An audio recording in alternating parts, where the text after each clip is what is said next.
درنو لیدونکو، نن درته مفید مطلب لرم. تمه ده تر پایه وګورئ او زما چینل در سره سبسکرایب کړئ. د غزني چارواکي وایي تېره ورځ د یاد ولایت د جاغوري ولسوالۍ اړوند د چال نومي سیمه کې یوه پلار خپله ځوانه لور او یو بل ځوان په ډزو وژلي دي.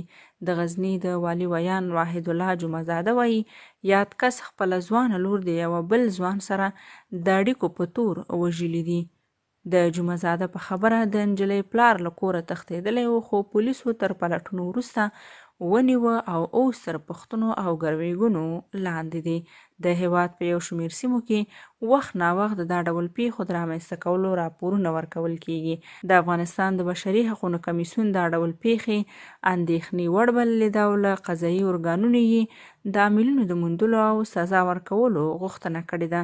دوی وایي هیڅوک د یو چا د وژلو حق نه لري. که یو څوک په یو جرم تورنېږي، د قانوني بنسټونو له لوري باید قضیه وڅېړل شي.